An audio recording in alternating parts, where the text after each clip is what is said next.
ನಮ್ಮ 100ನೇ ಸೆಲೆಬ್ರೇಷನ್ ಅಂದರೂ ತಪ್ಪಾಗಲಿಕ್ಕಿಲ್ಲ. ಇದು ಹುಟ್ಟಿದ್ದು ಮಂಗಳೂರಲ್ಲಿ ನೃತ್ಯ ವಿದ್ಯಾನಿಲಯ ಅಂತ. ಇದನ್ನು ಇಲ್ಲಿವರೆಗೆ ಪೋಷಿಸಿ ರಕ್ಷಣೆ ಮಾಡ್ಕೊಂಡು ಬಂದಿದ್ದು ಅವರ ಮಕ್ಕಳು ಮೊಮ್ಮಕ್ಕಳು. ಅದು ಬೇರೆ ಯಾರು ಅಲ್ಲ, ನೀವು ಭರತನಾಟ್ಯ ಅಂದಾಗ ಫಸ್ಟ್ ಹೆಸರು ಬರೋದು US ಕೃಷ್ಣರಾವ್ ಅಂತ. ಆ US ಕೃಷ್ಣರಾವ್ ಅವರ ಮಗಳ ಮಗಳು ನಮ್ಮ ರಕ್ಷಾ. US ಕೃಷ್ಣರಾವ್ ಅವರು ಮಂಗಳೂರಿನಲ್ಲಿ ಸ್ಟಾರ್ಟ್ ಮಾಡಿದ್ರು ನೃತ್ಯ ವಿದ್ಯಾನಿಲಯ ಅಂತ. ಈ ನೃತ್ಯ ವಿದ್ಯಾಲಯ ಅಂತ ಹೆಸರು ಕೊಟ್ಟದ್ದು ಬಾಬು ರಾಜೇಂದ್ರ ಪ್ರಸಾದ್ ಅವರು. ಅವರಲ್ಲಿ ಕಾರ್ಯಕ್ರಮ ಕೊಟ್ಟಾಗ ನಿಮ್ಮ ನೃತ್ಯ ಶಾಲೆಗೆ ಏನು ಹೆಸರು ಕೇಳಿದಾಗ ಅವ್ರು ಹೇಳಿದ್ರು ನಮ್ಗೆ ಗೊತ್ತಿಲ್ಲ, ಏನು ಇಟ್ಟಿಲ್ಲ, ಅವ್ರು ಬರ್ತಾರೆ, ನಾವು ಹೇಳಿಕೊಡ್ತೀವಿ ಅಂತ. ಸೊ ಆವಾಗ ಬಾಬು ರಾಜೇಂದ್ರ ಪ್ರಸಾದ್ ಹೇಳಿದ್ರು, ನೀವು ಮನೆಯಲ್ಲೇ ಹೇಳಿಕೊಡೋದ್ರಿಂದ ನೃತ್ಯ ವಿದ್ಯಾನಿಲಯ ಅಂತ. ನೀವು ವಿದ್ಯೆಯನ್ನು ಹೇಳಿಕೊಡ್ತೀರಿ, ಅದು ನಿಲಯ, ಮನೆಯ. ಸೊ ಆ ಒಂದು ನಿಟ್ಟಿನಲ್ಲಿ ಈ ಒಂದು ಕಾರ್ಯಕ್ರಮವನ್ನು ಬೆಂಗಳೂರಿನಲ್ಲಿ ಅವರ ಮಕ್ಕಳು ಇದ್ದಾರೆ. ಅರುಣ್ ಕಲಾವಿದಂತ ಸಿನಿಮಾದಲ್ಲೂ ತುಂಬ ನಟನೆಯನ್ನು ಮಾಡಿದ್ದಾರೆ. ಅವ್ರ ಮಕ್ಕಳು ಮುಂಬೈಯಲ್ಲೂ ಇದ್ದಾರೆ. ಹಾಗಾಗಿ ಇದೊಂದು ದೊಡ್ಡ ಸಾಗರ. ಇಲ್ಲಿ ನಾವು 2 ತಲೆಮಾರನ್ನ ಇಟ್ಟಿದ್ದೀವಿ. ಒಂದು ನೃತ್ಯ ವಿದ್ಯಾನಿಲಯ ಆದರೆ ಇನ್ನೊಂದು ಬಣ್ಣದ ಸಕ್ಕಟ್ಟು ಲಕ್ಷ್ಮೀನಾರಾಯಣಯ್ಯ ಅವರು ನನ್ನ ಅಜ್ಜ. ಅವರು ಸಹ ಕೋಟ ಶಿವರಾಮ್ ಕಾರಂತರ ಜೊತೆ 26 ದೇಶವನ್ನು ತಿರುಗಿ ನಮ್ಮ ಒಂದು ಯಕ್ಷಗಾನದಲ್ಲಿ ಒಂದು ತಾರಾಪಂಕ್ತಿಯ ಕಲಾವಿದರಾಗಿ ಅವ್ರ ಬಗ್ಗೆ ಒಂದು ಗೌರ್ಮೆಂಟ್ ಪುಸ್ತಕ ಸಹ ಬಿಡುಗಡೆ ಮಾಡಿದೆ. ಅವರ ಕಾರ್ಯಕ್ರಮವನ್ನು ನಾವು ಸೌಕೂರಿನಲ್ಲಿ ಪ್ರತಿ ವರ್ಷ ಕಾರ್ಯಕ್ರಮ ಮಾಡ್ತೀವಿ.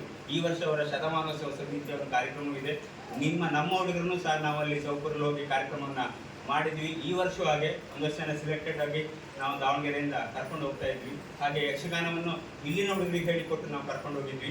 ನಮ್ಮಲ್ಲಿ ಇನ್ನೂ ಯಕ್ಷಗಾನ ಸ್ಟಾರ್ಟ್ ಮಾಡಿಲ್ಲ. ಸೊ ಮುಂದಿನ ದಿನದಲ್ಲಿ ಮಾಡುವಂಥ ಒಂದು ಸದುದ್ದೇಶ ನಮಗಿದೆ. ಈ 4 ವರ್ಷದಲ್ಲಿ ನಾವು ತುಂಬ ಅವಿರತ ಕಾರ್ಯಕ್ರಮಗಳನ್ನು ಮಾಡ್ತಾ ಬಂದಿದ್ವಿ ದಾವಣಗೆರೆಯ ವಿವಿಧೆಡೆಯಲ್ಲಿ. ಆ್ಯಕ್ಚುಲಿ ಕಳೆದ ವರ್ಷ ನಮಗೆ ಪುರುಸೋದೇ ಇರಲಿಲ್ಲ. ಕಾರಣ ಲತಾ ಮೇಡಮ್ ಅವರು, ಹರಪನಹಳ್ಳಿಯವರು ನಮ್ಮನ್ನು ಕರೆದು 10 ದಿನ ನೀವು ಕಾರ್ಯಕ್ರಮ ಕೊಡಬೇಕು ಅಂದರು. ನಮಗೆ ಜ್ವರ ಬಂದುಬಿಡ್ತು, ಆದರೂ ನಾವು ಬಿಟ್ಕೊಟ್ಟಿಲ್ಲ. ಅಂತೂ 10 ದಿನ ಕಾರ್ಯಕ್ರಮ ಭಾಳ ಸುಂದರವಾಗಿ ಇವತ್ತು ಸಹ ನಮ್ಮ ಮಕ್ಕಳನ್ನು ಅವ್ರು ನೆನೆಸ್ಕೊಳ್ತಾರೆ ಅಂತಂದರೆ ನಾವು ಚಿರಋಣಿಗಳು. ಯಾಕೆಂದರೆ ಭಾಳ ಇನ್ನೂ ದಾವಣಗೆರೆಯಲ್ಲಿ ನಮ್ದು ಇನ್ನೂ ಹೆಜ್ಜೆಯನ್ನು ಇಡ್ತಾ ಇದ್ದೀವಿ ಅಷ್ಟೇ. ಯಾಕಂತಂದರೆ ನಮ್ಮ ರಕ್ಷಾಗೆ ಅವ್ರ ಬಗ್ಗೆ ಹೇಳೋದಿದ್ರೆ, ಒಂದು ಮಾತು ಹೇಳೋದಿದ್ರೆ, ಅವರ ತಂದೆ ತಾಯಿ, ಅವರ ತಾಯಿ ಶೈಲಜಾ ಮಧುಸೂದನ್ ಅಂತ.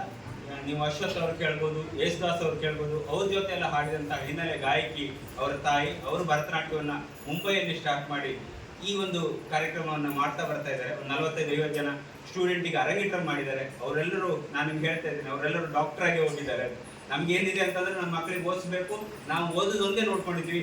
ಅದರ್ ಆಕ್ಟಿವಿಟೀಸಲ್ಲೂ ಇದ್ದಾಗ ಅವ್ರು ಎಷ್ಟು ಒಳ್ಳೆ ಪರ್ಫಾರ್ಮೆನ್ಸನ್ನು ಕೊಡ್ತಾರೆ ಅನ್ನೋದಕ್ಕೆ ಅವರೆಲ್ಲ ಅರಂಗೇಟ್ರಮ್ ಆದ, ರಂಗಪ್ರವೇಶ ಆದ ಸ್ಟೂಡೆಂಟ್ಗಳೇ ಕಾರಣ. ಅವರೆಲ್ಲರೂ ವಿದೇಶದಲ್ಲೇ ಇದ್ದಾರೆ ಈಗ. ಸೊ ಆ ಒಂದು ಅವರ ತಂದೆ ಮಧುಸೂದನ್ ರಾವ್ ಅಂತ, ಅವರು ಕನ್ನಡದಲ್ಲಿ ಮುಂಬೈಯಲ್ಲಿದ್ದರು. ಕನ್ನಡದಲ್ಲಿ ಗೋಲ್ಡ್ ಮೆಡಲ್ ಆಗಿ ಅಂಬಾನಿಯಿಂದ ಗೋಲ್ಡ್ ಮೆಡಲನ್ನು ಪಡೆದು ಅವರು ಆದ ನಂತರ ಯಕ್ಷಗಾನದಲ್ಲಿ PhD ಮಾಡಿ ಅವರು ಯಕ್ಷಗಾನದಲ್ಲೂ ಸಹ ಒಂದು ಅಸೆಟ್ ಆಗಿದ್ದಾರೆ.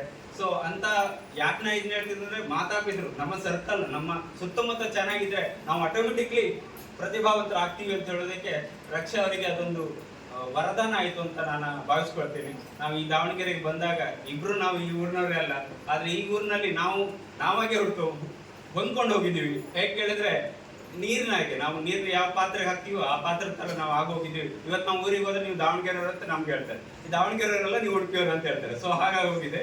ಸೊ ಏನಾದರೂ ಸಹ ಈ ಒಂದು ಕಾರ್ಯಕ್ರಮ ನಾವು ಇಲ್ಲಿ ಮಾಡ್ತಾ ಇದ್ದೀವಿ. ಈಗ ದಾವಣಗೆರೆಯಲ್ಲಿ ನಮ್ಮನ್ನು ಕರೆಸೋರು ಜಾಸ್ತಿ ಆಗಿದ್ದಾರೆ. ಕಾರಣ ಒಂದೇ, ಕ್ವಾಲಿಟಿ ಕಾರ್ಯಕ್ರಮ. ನಾವು ಯಾವುದೋ ಒಂದು ಧರ್ಮದಲ್ಲಿ ನಾವು ವೇ ಆಫ್ ಲೈಫ್ ಅಂತ, ನಾವು ಹೇಗೆ ಬದುಕಿದ್ದೇವೆ, ಬದುಕುದನ್ನ ಹೇಳಿಕೊಟ್ಟವ್ರು ನಮ್ಮ ಹಿಂದಿನವರು ಅಂತ ಹೇಳ್ತೀವಿ ನಾವು. ಯಾಕೆ ನಾವು ಈ ಸಮಯದಲ್ಲಿ ಶಕ್ತಿ ಆರಾಧನೆ ಮಾಡ್ತೀವಿ, ದೇವಿ ಆರಾಧನೆ.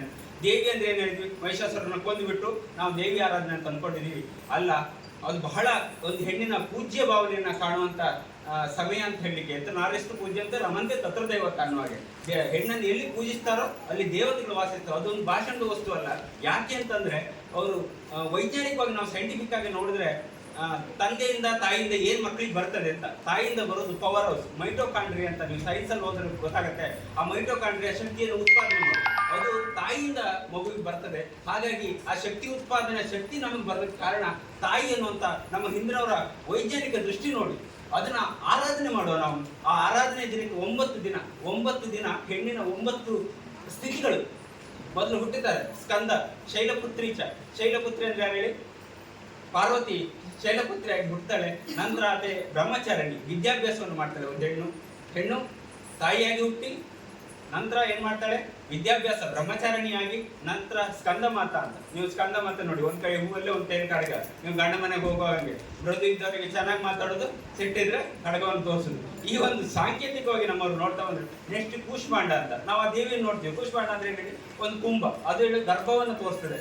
ಆಕೆ ಗರ್ಭವತಿ ಆಗ್ತಾಳೆ. ಅದಾದ್ಮೇಲೆ ಸ್ಕಂದ ಮಾತ ಅವಳ ತಾಯಿ ಆಗ್ತಾಳೆ. ಅದಾದ್ಮೇಲೆ ಆಕೆ ಕಾತ್ಯಾಯಿನಿ, ಇವತ್ತು ಶಿಕ್ಷಕಿ, ಇವತ್ತು ಕಾತ್ಯಾಯಿನಿ ದಿನ, ಇವತ್ತು ನಾವು ಶಿಕ್ಷಕರ ದಿನ. ಹಾಗಾಗಿ ಇವತ್ತಿನ ನಮ್ದು ಆಕ್ಚುಲಿ ಶಿಕ್ಷಕರ ದಿನ ಇವತ್ತು ನಾವು ಅನ್ಕೋಬೇಕು. ಹಾಗಾಗಿ ಈ ಕಾತ್ಯಾಯಿನಿ ನಂತರ ಬರುವಂತಹ ದಿನ ಏನ್ ಹೇಳಿ ಕಾಳರಾತ್ರಿ. ಅವಳು ಕಾಳರಾತ್ರಿ ನೋಡಿದ್ರೆ ನೀವು ಚಿತ್ರವನ್ನ, ಶಿವನಿಗೆ ಮೆಟ್ಟಿ ನಿಂತದೊಂದು ಚಿತ್ರ ನೋಡಿರ್ಬೋದು ಅಲ್ವಾ. ಅಂದ್ರೆ ಒಂದು ರೆಸ್ಪಾನ್ಸಿಬಿಲಿಟಿ ಅಂತ ಬಂದಾಗ ಗಂಡನನ್ನು ಮೀರಿ ನಿಲ್ಲುವಂತ ಒಂದು ಸ್ಥಿತಿಯನ್ನು ಅಲ್ಲಿ ಕಾಣ್ತೇವೆ. ಅದು ಆಕೆ ಮಕ್ಕಳಿಗೆ ಕೊಡುವಂತ ರಕ್ಷಣೆಯನ್ನ ತೋರಿಸ್ತದೆ. ತದನಂತರ ಸಿದ್ಧಿದಾತ್ರಿ ಮಹಾಗೌರಿ, ಎಲ್ಲರಿಂದ ಗೌರವವನ್ನು ಪಡಿತಾಳೆ ಆಕೆ ಒಂದು ಘಟ್ಟಕ್ಕೆ ಬಂದಾಗ. ಆಮೇಲೆ ಕೊನೆಯ ಹಂತ ಸಿದ್ಧಿದಾತ್ರೆ, ಎಲ್ಲರಿಗೆ ಹೇಳಿಕೊಡ್ತಾರೆ. ನೀವು ನೋಡಿ ಅಜ್ಜಿಯಂದ್ರೆಲ್ಲ ಇದ್ರೆ ಅವ್ರು ಒಂದಷ್ಟು ಜನ ಹೇಳಿಕೊಡ್ತಾರೆ, ಮಗ ಹೀಗ್ ಬೇಡ, ಹಂಗ್ ಮಾಡ್ಬೇಡ, ಹಿಂಗ್ ಮಾಡ್ಬೇಡ ಅಂತ. ಈ ಒಂದು ಸಾಂಕೇತಿಕವಾಗಿ ಹೆಣ್ಣಿನ ಮಹಿಳೆಯ ವಿವಿಧ ಸ್ಥಿತಿಯನ್ನ ತೋರಿಸುವಂತ ಒಂದು ಹಬ್ಬ. ಈ ಹಬ್ಬವನ್ನು ನಾವು ಆಚರಿಸಿಲ್ಲ ಅಂತಂದ್ರೆ ಎಷ್ಟು ಒಂದು ಕಳ್ಕೊಂಡಾಗಲ್ವ. ಅದು ಆ ಒಂದು ಇನ್ಫಾರ್ಮೇಟಿವ್ ಆಗಿ ಇರಲಿ ಅಂತ ನಿಮ್ಗೆ ಹೇಳ್ತಿದ್ದೀನಿ. ನಾವು ಈ ಸಮಯದಲ್ಲಿ ಉಪವಾಸನ ಮಾಡ್ತೀವಿ. ಯಾಕಂದ್ರೆ ಈ ಕಾಲ, ಮಳೆಗಾಲ, ಚಳಿಗಾಲ, ಈ ಕಾಲಗಳನ್ನು ಬದಲಾದಾಗ ನಮ್ಮ ದೇಹ ಅದಕ್ಕೆ ಒಗ್ಗಿಕೊಳ್ಳಿಗೋಸ್ಕರ ಉಪವಾಸ ಮಾಡಿ ನಮ್ಮ ದೇಹಕ್ಕೆ ರೋಗ ಬರದಿದ್ದಾಗ ನಾವು ರಕ್ಷಣೆ ಮಾಡುವಂತ this is the way of life. ಇದನ್ನ ನಾವು ಹೇಳಿದ್ದು ಧರ್ಮದಲ್ಲಿ ವೇ ಆಫ್ ಲೈಫ್. ನೀವು ಹೇಗೆ ಬದುಕಬೇಕು ಅಂತ ಹೇಳಿಕೊಟ್ಟಿದ್ದೀವಿ. ನಾವಿವತ್ತು ಆಧುನಿಕತೆಯಲ್ಲಿ ಅದನ್ನೆಲ್ಲ ಮರೆತಿದ್ದೀವಿ. ಒಂದು ನೆನಪಿಸುವ ದ್ಯೋತಕವಾಗಿ ಒಂದು ಕಾರ್ಯಕ್ರಮವನ್ನು ಇಟ್ಟಿದ್ವಿ. ನಾವು ಲೇಡೀಸನ್ನೇ ಹುಡ್ತಾ ಇದ್ವಿ. ಯಾಕೆ ಹೇಳಿ, ನಾ ಇಷ್ಟು ವಂಶವನ್ನು ಹೇಳಿದ್ವಿ, ಒಬ್ರು ಬೇಕಲ್ವಾ. ಸೊ ಹಾಗಾಗಿ ನಾವು ಮಧ್ಯಾಹ್ನ ನಂತರ ಗಾಯತ್ರಿ ಮೇಡಮ್ ಅವರು ಸಿದ್ಧಿ ಪ್ರಸಿದ್ಧಿಯನ್ನು ಪಡೆದು ಬಂದಿದ್ದಾರೆ. ಇವತ್ತು ನಮ್ಮ ರಾನಡೆಯವರು, ನಮ್ಮ ರೇವತಿ ರಾನಡೆಯವರು ನಮ್ಗೆ ಇವತ್ತು ಕರೆಕ್ಟ್ ಆಗಿ ಸಿಕ್ಕಿದ್ದಾರೆ. ಅದು ಬಹಳ ಥ್ಯಾಂಕ್ ಯು ಹೇಳಬೇಕು ಮೇಡಮ್ ಅವರಿಗೆ. ಸೊ ಈ ಒಂದು ಕಾರ್ಯಕ್ರಮಕ್ಕೆ ನಮಗೆ ಬಂದಂತ ರೇವತಿ ರಾನಡೆಯವರಿಗೆ ಪ್ರಥಮತ ಅವರನ್ನ ಸುಸ್ವಾಗತ. ತದನಂತರ ಇಷ್ಟೆಲ್ಲ ವಿಷಯಗಳಿದ್ದಾವೆ, ಇದನ್ನ 4 ಜನಕ್ಕೆ ತಲುಪಿಸ್ಬೇಕು, ಒಂದು ಸಂಘಟನೆ ಮಾಡಬೇಕು. ಒಂದು ಲೋಕಹಿತಂ ಮಮ ಕರಣೀಯ, ನನ್ನ ಹಿತ ಇರೋದೇ ಲೋಕಹಿತಕ್ಕೆ ಅಂತ ತನ್ನನ್ನು ತಾನು ಮುಡಿಪಾಗಿಟ್ಟು ಬಹಳ ಚಟುವಟಿಕೆಯ ವ್ಯಕ್ತಿ ಅಂತಂದ್ರೆ ನಮ್ಮ ವಿನಾಯಕ ರಾನಡೆಯವರು. ಅವರೊಂಥರ ನಮ್ಮ ಮನೆಯವರಿದ್ದಂಗೆ. ಏನಿದ್ರು ಸರ್ ಬನ್ನಿ ಮಾಡುವಂಥದ್ದೇ ನಾ ಇದ್ದೀನಿ ಅಂತ ಹೇಳಿ ನಮ್ಮೊಂದು ಹುಮ್ಮಸ್ ಕೊಡುವಂತ ನಮ್ಮೊಂದು ಬಲ ಇದ್ರೆ ಅದು ನಮ್ಮ ವಿನಾಯಕ ರಾನಡೆಯವರು. ಅವರಿಗೂ ಸಹ ಸುಸ್ವಾಗತ. ಇನ್ನು ಪೊಲೀಸ್ ಅಧಿಕಾರಿಗಳು, ನಾ ಪ್ರಪ್ರಥಮ ದಾವಣಗೆರೆ ಬಂದಾಗ ಇವ್ರ ಮನೆಯಲ್ಲೇ ಶುರು ಮಾಡಿದ್ದೆ ನನ್ನ ಜೀವನ. ದಾವಣಗೆರೆಯಿಂದ ಬಿಟ್ಟು ಹೋಗದೇ ಇರೋ ಕಾರಣ ನಮ್ಮ ಶಂಕರಯ್ಯ ವಾಡಿಯವರು ಒಂದು ಕಾರಣ ಅಂತ ಹೇಳ್ತೀನಿ. ಸೊ ಅವರು ನೀವು ಎಲ್ಲೇ ನೋಡಿ ಪೊಲೀಸ್ ಆಗಿ ಶಂಕರಯ್ಯ ವಾಡಿ ಅಂದ್ರೆ ಅವರ ಡಿಪಾರ್ಟ್ಮೆಂಟ್ ಅಲ್ಲಿ ಇರ್ಬೋದು, ಜನರಲ್ ಇರ್ಬೋದು, ಅಂತ ಪೊಲೀಸ್ ಇಲ್ಲಪ್ಪ ಅಂತೇಳಿ ಅವ್ರನ್ನ ಬಹಳ ಜನಪ್ರಿಯ ವ್ಯಕ್ತಿ ನಮ್ಮ ಈ ದಾವಣಗೆರೆಯಲ್ಲಿ. ಅವರು ನಮ್ಮ ಈ ಒಂದು ಕಾರ್ಯಕ್ರಮಕ್ಕೆ ಅಧ್ಯಕ್ಷರಾಗಿ ಕೇಳ್ಕೊಂಡಾಗ ಒಪ್ಕೊಂಡಿದ್ದಕ್ಕೆ ನಿಮಗೆ ಸ್ವಾಗತ. ನಂತರ ನನ್ನ ಮಡದಿ, ಆಕೆಗೂ ಸಹ ಇಷ್ಟೊಂದು ಜನರನ್ನ ಸೇರಿಸಿ ತನ್ನ ವಿದ್ಯಾ ಪ್ರಕಾಶವನ್ನ ಬೀರ್ಲಿಕ್ಕೆ ಬಹಳ ಮುಖ್ಯವಾಗಿ ಕಾರಣಕರ್ತರಾಗಿದ್ದಾರೆ. ಆಕೆ ಬಗ್ಗೆ ಹೇಳಿದ್ದೇನೆ, ಅವರಿಗೂ ಸಹ ಸ್ವಾಗತ. ಹಾಗೆ ನಮ್ಮ ಊರಿನ ಪ್ರಮುಖರಾದಂಥ ಗೋಪಾಲ್ ಭಾಗವತರು ಬಂದಿದ್ದಾರೆ. ಅವರು ನಾನು ವೇದಿಕೆಗಳ ಕರಿಬಿಡಿ, ನಿಮ್ಗೆ ಏನ್ ಮಾಡ್ಬೇಕು ಹೇಳಿ ನಾನಿದ್ದೀನಿ ಅಂತೇಳಿ ಆ ರೀತಿ ನಮ್ಗೆ ಸಪೋರ್ಟ್ ಕೊಡುವಂತ ಭಾಗವತನ ಯಾವತ್ತೂ ನಮ್ಗೆ ಅವರು ಪ್ರಾಸಸ್ ಮಾಡಿ, ಅವರಿಗೂ ಸಹ ಸ್ವಾಗತ. ನಮ್ಮ ಮನೆ ಎದುರಿನವರೇ ಆದಂತ ಆಚಾರ್ಯರು ಪ್ರಕಾಶ್ ಅವರು ಅವ್ರ ಮನೆಯನ್ನು ಕಳಿಸ್ತಾ ಇದ್ದಾರೆ. ಅವರು ಸಹ ದಂಪತಿ ಸಮೇತ ನಮ್ಗೆ ಬಂದಿದ್ದಾರೆ. ಬಹಳ ಸಂತೋಷ ಪ್ರಕಾಶ್ ಸರ್ ಅವರೇ. ಸೊ ನಿಮ್ಮ ಒಂದು ಅನುಭವದ ನಮ್ಗೆ ಯಾವಾಗಲೂ ಬೇಕು. ನಮ್ಮ ನೆರೆಹೊರೆಯಾಗಿ ನಮಗೆ ಬಹಳ ಸಪೋರ್ಟಿವ್ ಆಗಿದ್ದಾರೆ ಅವರು ಸಹ. ಅವರಿಗೂ ಸ್ವಾಗತ. ಅವರ ಅಡದೆ ಮನೆಯವರಿಗೆ ಅವರು